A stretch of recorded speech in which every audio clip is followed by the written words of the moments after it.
熱線砲スタンバイ OK です。よし、そのまま待機しろ。了解。Oh, great.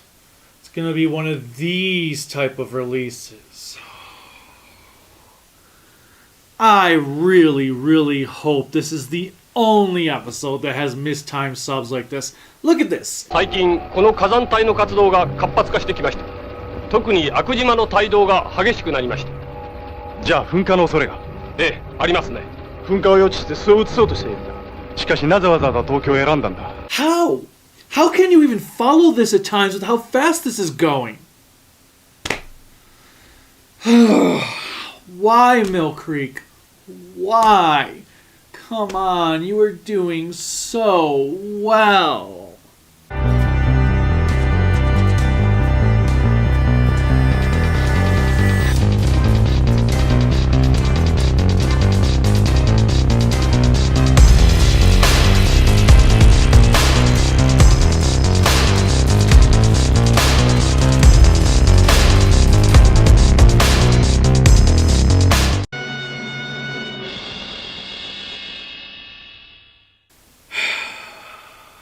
What's up, everyone? I am the Kaiju no Kami, and today I'm going to be taking a look at Mill Creek's recent Blu-ray release of Return of Ultraman.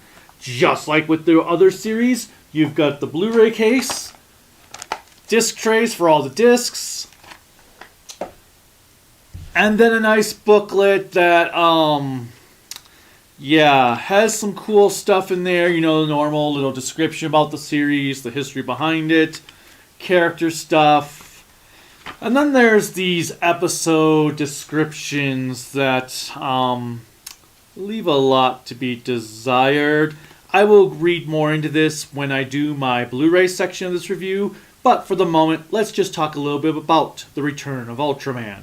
With Ultra 7 closing, Eiji Tsuburaya felt satisfied with his trilogy of Ultra shows and wanted to end the franchise right there. However, fans felt otherwise and craved more. Thus, Tsuburaya came up with an idea for a series that would be a direct sequel to Ultraman, only to pass away before realizing his concept. Eiji's son, Hajime, decided to continue on with his father's idea of bringing the franchise back, but decided the main hero would be a different character from the original, which further developed the idea that there were multiple heroes out in the universe using the name Ultraman. It did bring in some confusion with the audience, which is why Tsuburaya Productions finally decided to name the series hero Ultraman Jack in 1984. How did they decide on the name Jack, you ask? Well, they were clearly in a bar and this happened. Yo, Jack, that was some awesome show! I never appeared to pump moves like that, Jack. What? Jack was all ricocheting jumpadelic! Jack! Okay, seriously, Tsuburaya Productions held a contest and the winner chose the name Jack. With that in mind, is Return of Ultraman a return to form, or did Hajime and his crew know jack shit about his father's creation? Whatever the case may be, let's find out by taking a look at the show's heroes. The heroes. In this series, our scientific monster fighting team is simply known as the Monster Attack Team, or MAT, and their base is situated under the sea.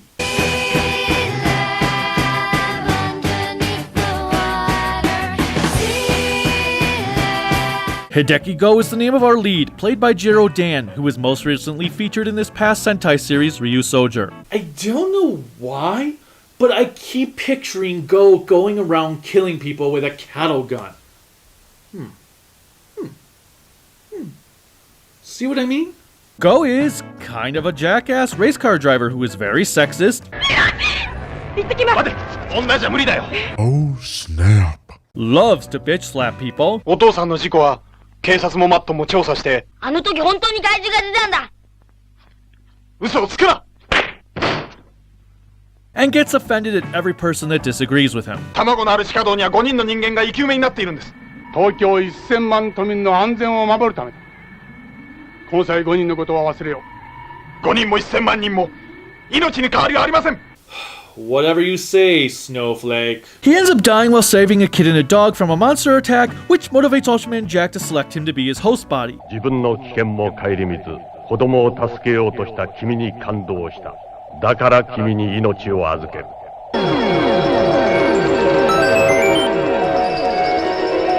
いや。again? This place is a necrophiliac's nightmare. Thus, resurrecting the poor man right after his friends burned all of his stuff. I'm sorry, you were dead. How was I supposed to know you acquired a phoenix down? Merging with Ultraman Jack also gave Go an amazing set of athletic skills and abilities, all of which instantly go to his head. Fortunately, he learns the errors of his ways very quickly and tries to be a humble hero. It is also his fatalistic bravery that gets him recruited to Matt. 君は灰の中からフェニックスのように蘇った。君のその不屈の精神力、強靭な肉体は我がマットチームにふさわしい。 As Ultraman Jack, he's pretty much on par with what you would expect from the original in 7. He can change his size, he has a variety of attacks that allow him to solve any situation, and his suit has a slight difference in design compared to the original Ultraman. He does acquire a bracelet a third of the way through the series that gives him even more attack options, such as being able to slice monsters up, Decapitation! blow monsters up,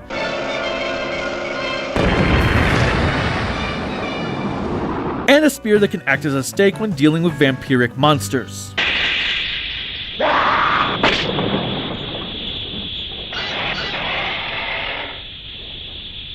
And if you cross him, and he can't kill you with one of his weapons, he'll rip you apart with his bare hands.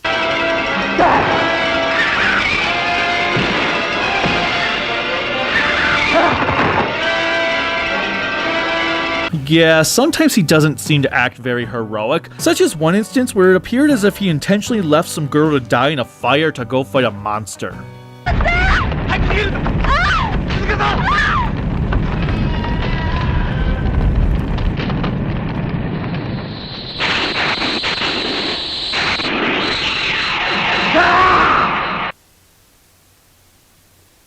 One of the things that does set Go apart from Hayata and Dan is that we actually get to see Go's home life. His friends include the Sakata family. The oldest brother, Ken, played by Godzilla vs. Mechagodzilla and Sun Vulcan star Shin Kishida, acts as Go's mentor while also being his best friend. Of course, this doesn't prevent him from acting like a jerk to Go at times when he needs Go to see the bigger picture.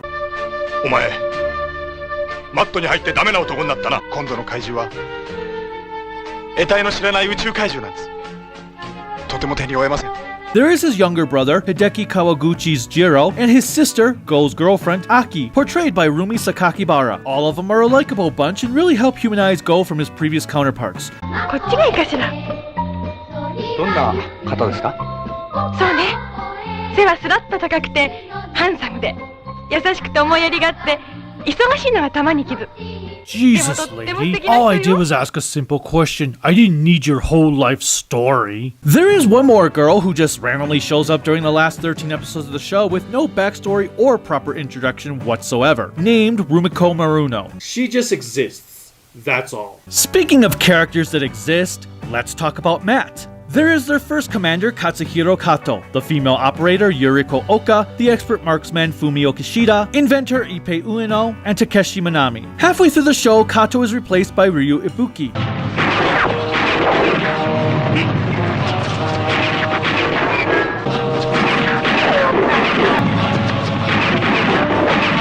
They are all played by Nobuo Tsukamoto, Mika Katsuragi, Ken Nishida, Wataru Mitsui, Shunsuke Ikeda, and Jun Nagami. You may recognize Nishida from Hurricanegers, the Ranger's mentor, そんなに俺が信用できなければ自分で行って調べろ。岸田。 while Ikeda also starred in Kakaider as 01. 霧はスクリーンの役目をします。光線の加減によっては山影や飛行機の影が怪獣に見える時もあります。 Outside of Kishida, there's not too much to say about most of these characters. We do get to meet Ibuki's wife and daughter, who is an early social justice warrior, who is a feminist, who is all about women's rights. 私はウーマンリブ派なの。 Now, we do learn that Minami was bullied as a kid. Oka...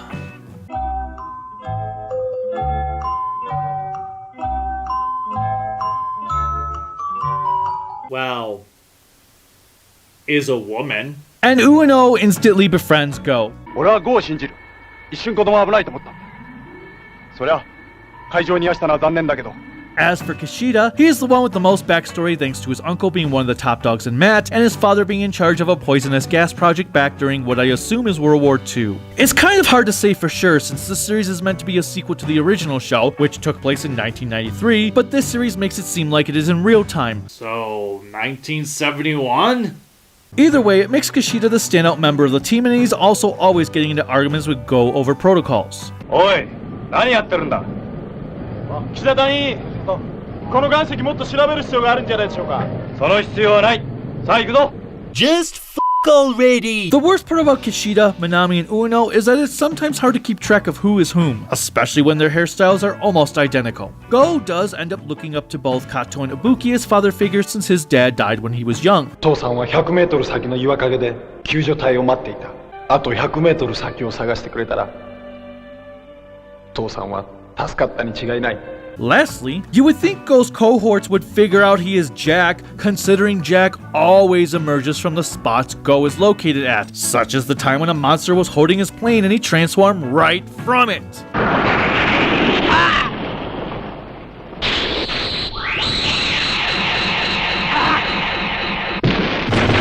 Or when his plane went down and Jack appears at that site.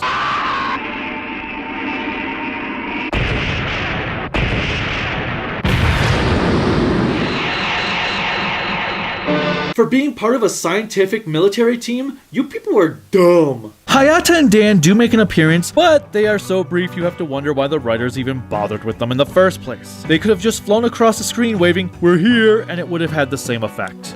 The monsters and aliens. Being that this is a traditional Ultraman show, there are no main villains to speak of. In fact, there's not even a single alien to be had until episode 31. The first 30 episodes are nothing but mindless giant monsters, which does tend to get tiresome after a while. It also doesn't help that some of the monsters look lazily hashed together at the last minute, as seen here with this wacky abomination. One ugly motherfucker. Thankfully, there are some really cool ones, such as Twin Tail,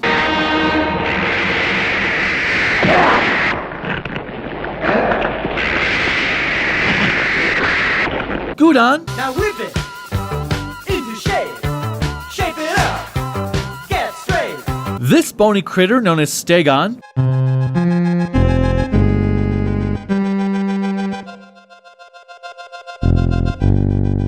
this oversized woodpecker, a water buffalo turned into a monster,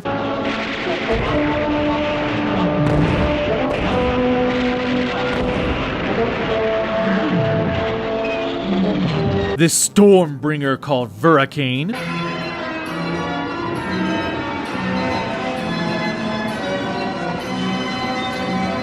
Bemstar,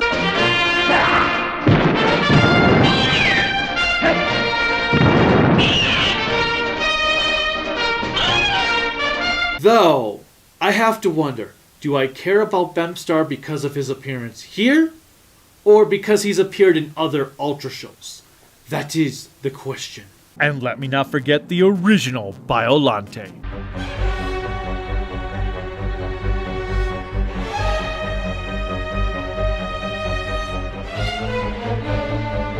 I'm not actually joking here, as one of the writers of this episode would go on to write Godzilla vs. Biolante after becoming a dentist. Thankfully, things do improve once we get some intelligent life, especially from the alien known as Nako, who causes a ton of changes to the status quo. これでマットは怖くない。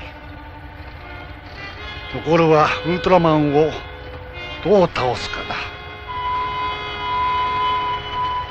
He does feel like a rehash of Guts from 7, but the execution is fantastic. Except for when he sends out some past monsters for Ultraman Jack to fight, and it's just stock footage. I do think his personal monster, Black King, makes for a fearsome foe. I can definitely see why Nako was brought back for Orb.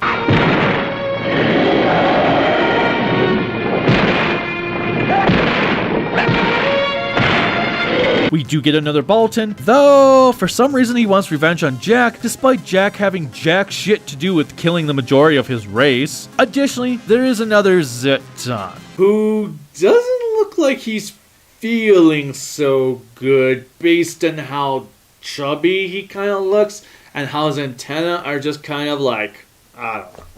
He just kind of looks sickly to me. I don't feel so good.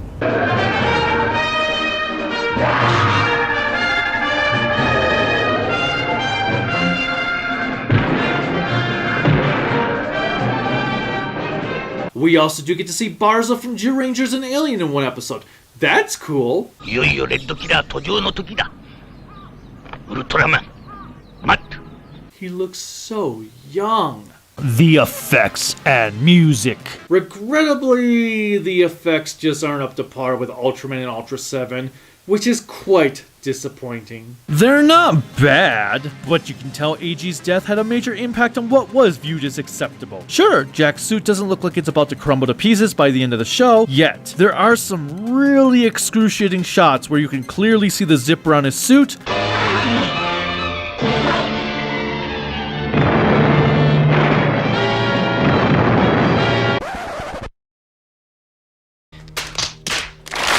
and wires are quite prevalent.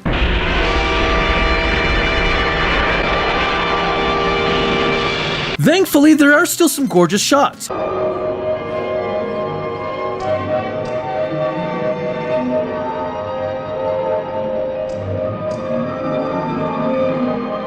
Especially during the fight with Twin Tail and Gudon.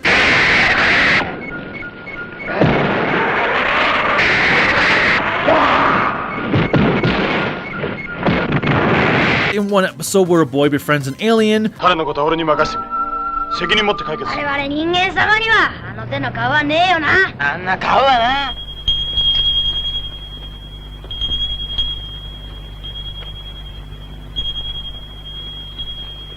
An off-world battle.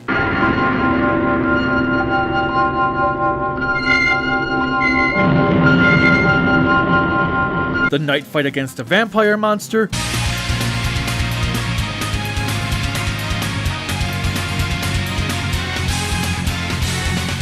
This dissolving body scene.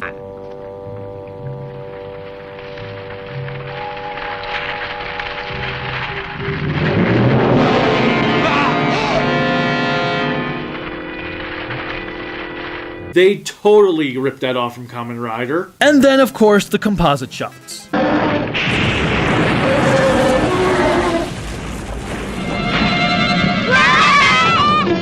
Ah, crap. Someone put a rock in front of the camera again. Return of Ultraman soundtrack is mostly composed by Shozo Uehara. However, there are a lot of tunes carried over from the Ultra 7 score.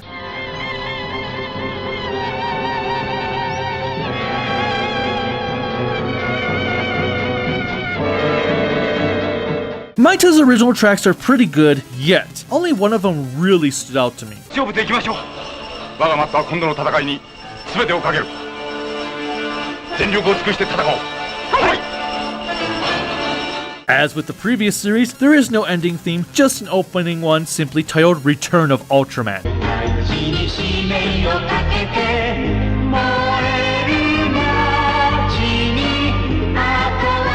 Koichi Tsukuyami's composition is very reminiscent to the original show's theme, and initially I thought it was just a remixed version of it when it really wasn't. That is pretty neat as it keeps it feeling like you are watching a show that belongs in the same series as Q, Man, and 7.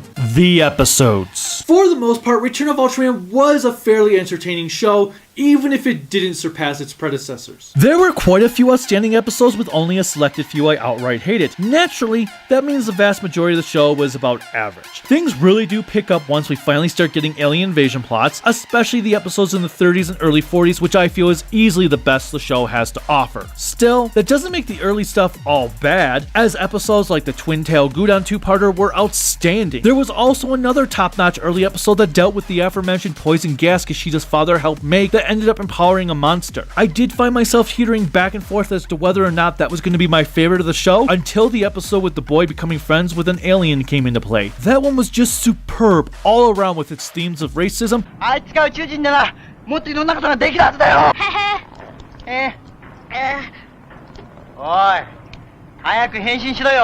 Its biggest flaw is that the culprits get away scot-free. There were also the excellent episodes that dealt with vampires, the Nako two-parter, and a duo titled Winter Horror series. My favorite episode of the entire show has got to go to the one titled Cruel Light Monster Prisma. In this episode, a bunch of ships and lighthouses are mysteriously disappearing. It is soon discovered that the culprit is a fortress-like monster that looks like a giant prism. I will sparkle like a wealthy woman's neck.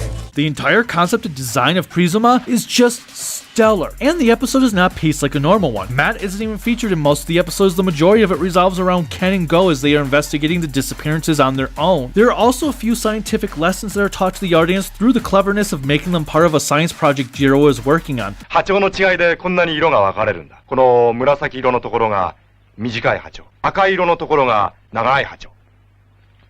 これが全部混じって。 It's an interesting way of doing exposition without making it sound like exposition. Lastly, the way Go has to take out Prisma is very reminiscent to something that would have been featured in Ultra 7 as opposed to Ultraman, which also gives this episode a leg up above the competition. There's no earthly way of knowing. There's no knowing where we're going. With that out of the way, my least favorite episode is hands down Duel Under the Setting Sun. 2 words can sum up why this is here. Farting monster.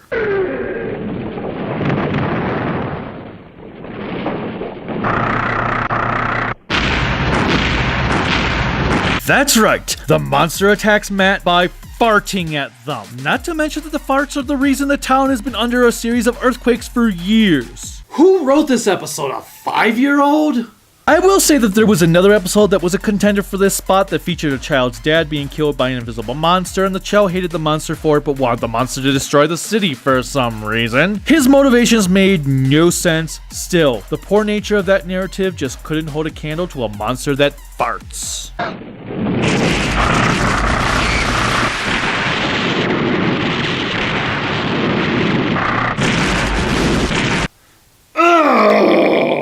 Finally, I do wish the finale had been handled better, as it felt a tad rushed and unfocused. There's also something that happens in the last few minutes that makes little sense regarding Matt. Then again, there's also a bit at the beginning that is quite nonsensical too.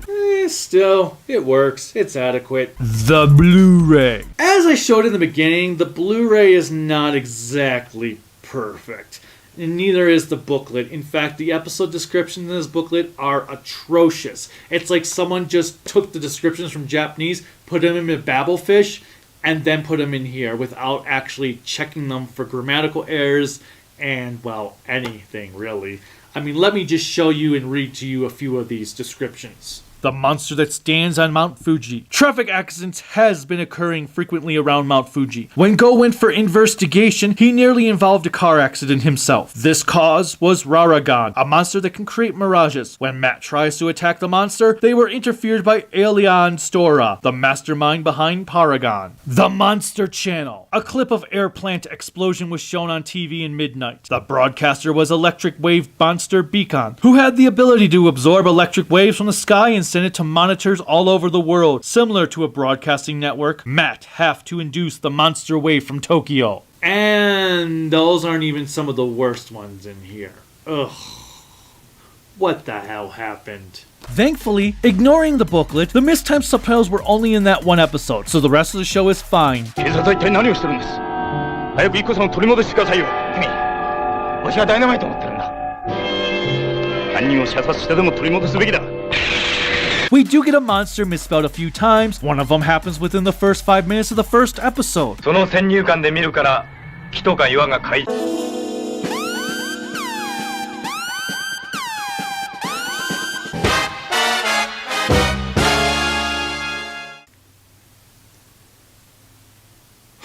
There's also an occasional translation flaw where I was left unsure what exactly was being said, at least when I read it the first time. こうなれば東京決戦があるのみだ。 The video and audio seem fine. I have nothing to compare it to since this is the first time I've ever seen this series, so I'm just going to assume it is the best the show has ever looked at this point in time. In the end, I originally planned to give Return of Ultraman a 3 out of 5 grown-ups in spandex, but the more I thought about the exceptional final quarter, I've decided to up the show a point, making it a 4 out of 5 grown-ups in spandex. I do wish there was more variety between the aliens and monsters in the first half of the show, especially given how lackluster the monster designs are. Nevertheless, Return is definitely worth checking out, as it is a fairly entertaining show all around, despite its finale feeling rushed and disjointed. For the Blu-ray though, I do hope Mill Creek fixes disc 2. it just sucks having an episode with mistimed subtitles. Until next time, bye.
隊長、上野隊員です。